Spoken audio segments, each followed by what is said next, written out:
E os mandamentos, eles são como se fosse uma elevação lá das dimensões superiores, vindo com essas características, vindo para baixo. Tá? E não quer dizer que, Samuel, quer dizer que o ser de tal dimensão, ele só podia cumprir tal mandamento? Não, todos os mandamentos. Tanto que são as ordens desde lá de cima para baixo. Tá? Só que, o que acontece? É interessante que quando você começa a fazer uma análise dos mandamentos em si, você percebe conexões com essas terminologias. Tá? Então, primeiro mandamento, eu vou falar a como os hebreus dividem os mandamentos. Quando você vai na Igreja Católica, eles fazem uma divisão diferente. Tá? E eu também vou usar assim, a tradução que os hebreus usam no Êxodo. A tradução, muitas vezes católica, eles erram, né? Vou dar um exemplo. O quarto mandamento fala, lembra-te do dia de sábado. Não é sábado. Sábado é um dia gregoriano. O termo é Shabat. Lembra-te do dia de descanso. Shabat é descanso, cessação. E quando que é essa cessação, Samuel? Antigamente era feito com um calendário lunisolar. Samuel, e agora? Como que eu faço? Eu preciso seguir esse calendário lunisolar? Não, fique em paz. Apenas não trabalhe mais que 6 dias. Se você consegue, no calendário gregoriano que a gente tem, né, fazer no sábado ou no domingo, independentemente do dia, ou se você é um vigia, a sua folga cai na segunda, na terça, fique em paz, só não trabalhe mais que 6 dias. Sempre tem um dia para si, porque isso é para a tua saúde e para a tua saúde espiritual, onde você possa dedicar à sua família. Pena que muitas pessoas, às vezes o emprego dela nem proporciona isso, que ela possa permanecer com a sua família, porque às vezes a outra pessoa da família tem um emprego e ela não consegue ter esse dia para a família. Isso é muito triste. Por quê? Porque são prisões do sistema, né? Então, fique em paz nisso. Só não trabalhe jamais mais que 6 dias. Se você achar que você vai ter vantagem de trabalhar 7 dias a semana, maldição virá sobre a sua vida, tá? Então vamos lá. Primeiro mandamento, eu sou o Senhor, teu Deus, que te libertou da terra do Egito, casa da servidão. Tá? O termo Egito seria como, digamos, te libertou da terra negra, do pecado, a casa da servidão. Isso já é o primeiro mandamento. Eles falam, mas ele não está mandando nada. É a consciência de que ele é o nosso Deus, que é contra o mal sobre nós. Isso já era o primeiro mandamento para os hebreus.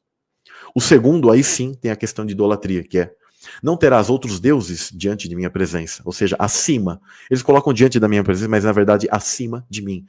Não considerem jamais nenhum ser divino acima de mim.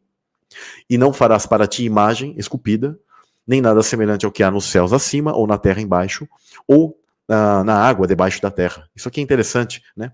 Que às vezes o pessoal só pensa também em bichos, animais ou coisas do tipo, mas está falando sobre entidades.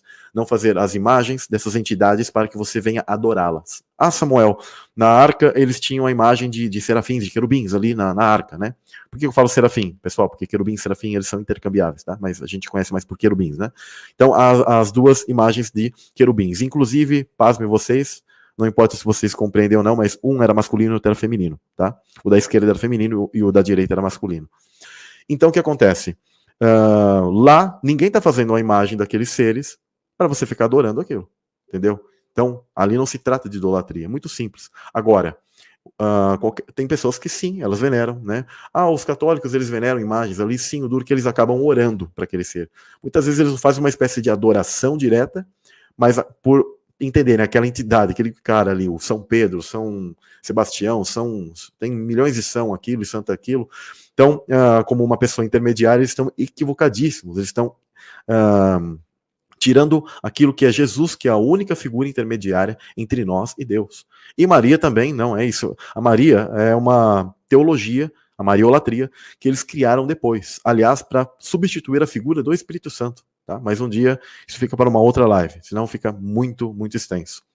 Então, olha que interessante, nem nada que há nos céus, nas regiões celestiais, na terra embaixo, né, ou na água. Mas é interessante, esse terra não se trata, como eu sempre brinco, às vezes não é minhoca, não é uma topeira, mas está falando sobre entidades que estão no Sheol, né, ou entidades que estão conectadas a essas regiões do inframundo, tá?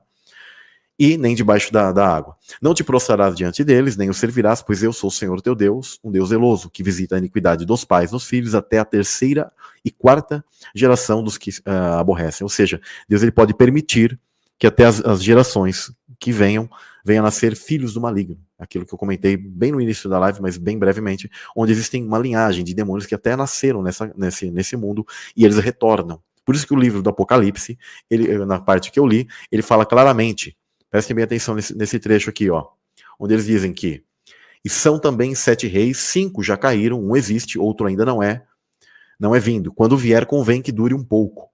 Ele é dado a permissão que uma dessas entidades que já veio a este mundo suba do abismo. Isso é uma reencarnação. Só que é uma reencarnação para os filhos do maligno.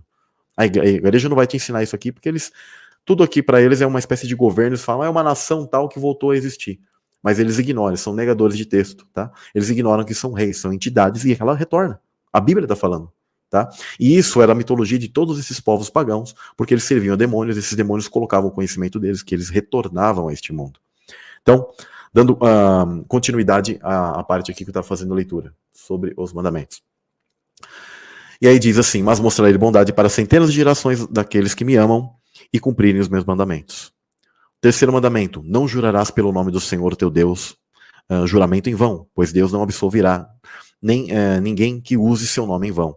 Alguns pensam que é mencionar, né? E ainda pensam que é mencionar o nome em hebraico, né? Olha a ignorância dos judeus. Meus irmãos judeus, né?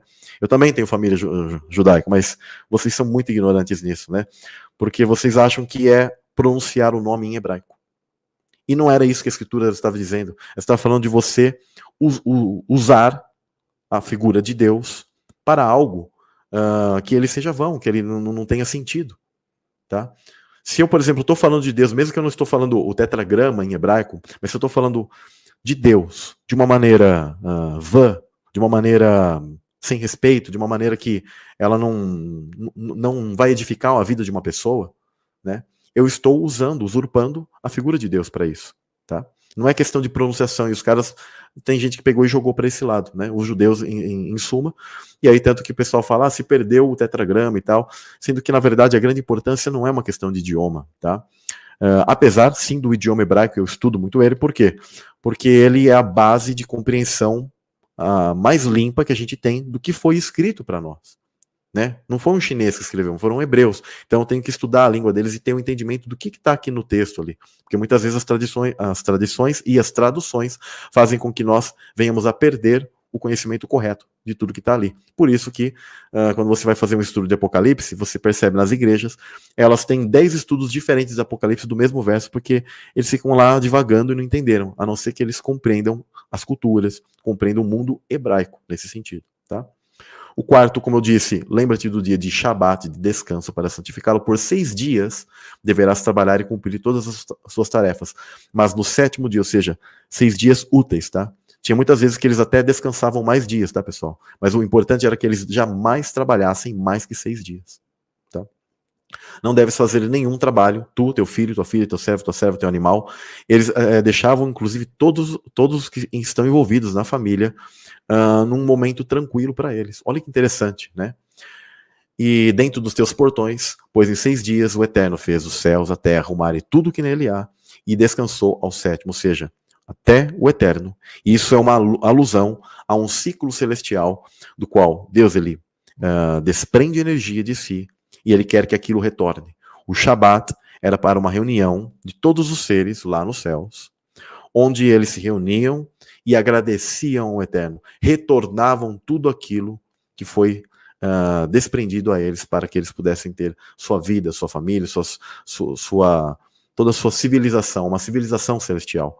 Né? Talvez não te falaram isso, porque as pessoas pensam que o céu é tipo assim, sei lá, uma nuvem, né? Sempre digo isso, brincando, um anjo ali, tipo, deitado numa nuvem com uma cornetinha, ele dorme, toca mais um pouquinho de corneta, aí se reúnem, falam glória, glória, volta a dormir, sei lá o que o pessoal pensa que faz no céu, mas, gente, se este mundo é cheio de ciências, cheio de coisas incríveis e tal, da criação, de aprendizado, de escolas, de interação, de conhecimento e tal, imagine a glória. E imagine você ter contato com o Altíssimo, que é puro amor e que ele nos ama tanto. É algo maravilhoso, diferente, mas tudo que tem aqui é elevado a uma potência infinita. Infinita. Compreendem isso? Né? O 5º mandamento interessante, honrarás teu pai e tua mãe para que se prolonguem teus dias sobre a terra. Isso está conectado desde os céus até aqui, até neste mundo, tá? Uns têm pouco compreensão, não vou tratar disso agora, mas as coisas deste mundo, elas são um espelho de algo lá de cima. Então, por isso que nós temos que honrar pai e mãe, né? E quando fala para que se prolongue teus dias sobre a terra, muitos podem pensar assim, significa este mundo aqui? Deus pode prolongar a tua vida aqui, mas se prolongue, ou seja, seus dias eles sejam eternos sobre, principalmente, a nova terra, tá? Não matarás, não adulterarás. Esse não matarás é assassinar, tá, pessoal? Às vezes o pessoal fala, e os caras que matavam um bichinho ali para comer. Ali estava permitido, mas também não era plano original, tá? Porque nenhum animal era comido, né? No mundo celestial, no Éden, por exemplo, não era comido carne, tá? Era apenas frutos, que são elementos vivos, onde você come ali, na mesma hora. Ou seja, não era uma vida, tipo, terminada ali naquele momento, porque quando você retira o fruto de uma árvore, a árvore ela não morre, ela continua produzindo, compreendem? É diferente. Só que isso, pelo pecado, hoje foi permitido que nós comamos carne. Inclusive, dependendo do tipo de momento e consagração que você precisa, é necessário comer. Agora, há um tipo de mover que você quer que Deus tenha com a sua vida, você pode praticar jejum, ou então uma alimentação só de eu diria de vegetais, por exemplo, que vai te deixar mais sensível para o mundo espiritual.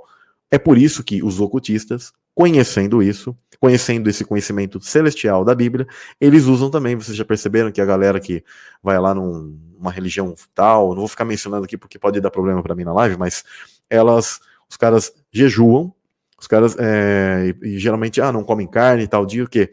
Para que entidades venham e tomem, o cara fique mais sensível espiritualmente, só que entidades venham e canalizem isso no cara. Isso é triste, porque aí o cara ele tá sendo possesso, né? Uma possessão consentida, mas os caras eles se dedicam assim, e muitas vezes nós cristãos nem nos dedicamos, não fazemos jejum, não nos dedicamos ao eterno, né? Não adulterarás, e se não adulterarás, ele não é só questão de adultério, que o pessoal sempre pensa na questão sexual. Tem a questão sexual? Tem, tá? Mas adulterar é de corromper, não corromperá as coisas, tá? Porque esse também é o sentido da palavra no hebraico lá, corromper coisas. Se você distorcer alguma coisa, que você seja um entendimento, seja alguma coisa que você esteja, sei lá, vendendo, usando, falando e etc. Qualquer coisa que você venha adulterar o sentido, a natureza ou a base daquilo e transformar aquilo em algo que não é, ou seja, uma mentira, você está adulterando algo, tá? Não furtarás, ou seja, não tomar algo que não é teu, né? E não dirás falso testemunho contra o teu próximo. E o 10, não cobiçarás a casa do teu próximo, não cobiçarás a mulher do teu próximo, seu servo e sua serva, o seu boi, seu asno e tudo que seja teu próximo. É interessante que essa parte aqui, muitas vezes é que eles dividem, né? Colocam não cobiçarás a casa do teu próximo, depois o último não cobiçarás a mulher, né? Mas em realidade está unido, porque seria cobiçar as coisas do próximo. Quando você faz separação daquilo, das sefirotes da Cabala, você vai perceber que vai chegar até o mundo material, né? E é interessante que, se você analisar cada atributo, eu não vou ficar fazendo a leitura de cada atributo ali das sefirotes da Cabala, com cada mandamento, mas você vai perceber que eles se completam, né? Onde eu vou dar um exemplo. No Malkuth, que é o reino mais material, né? Você precisa o quê? Ser uma pessoa que não cobice o quê? As coisas materiais do teu próximo. É por isso que tá tudo envolvido, ó. Casa do teu próximo, mulher do teu próximo. Por que a mulher aqui? Porque é a parte onde se reproduz, onde está conectado a isso, né? Seu servo, sua serva, seu boi, seu asno, ou seja, onde tem animais. Porque a região celestial, elas sempre tiveram vários seres viventes, mas aqui, onde havia isso de maneira muito mais extensa, é a parte que eles chamam de terra. Por isso que lá no início de tudo, Deus ele falou, no princípio, criou Deus os céus e terra. A terra é uma espécie de parte do mundo celestial, mas a base, tá? É como se fosse uma base. Eu sempre dou o exemplo de colmeia. É como uma colmeia que ela tem várias caixotes, mas o caixote básico, o mais baixo, é onde fica a rainha, os zangões, onde a rainha ela coloca seus ovos e os filhos começam a nascer. E aí eles vão subindo nas outras, e eles vão subindo, cada um vai tendo uma função, vão subindo até se elevarem a construírem, olha que interessante, a construírem uma nova colmeia.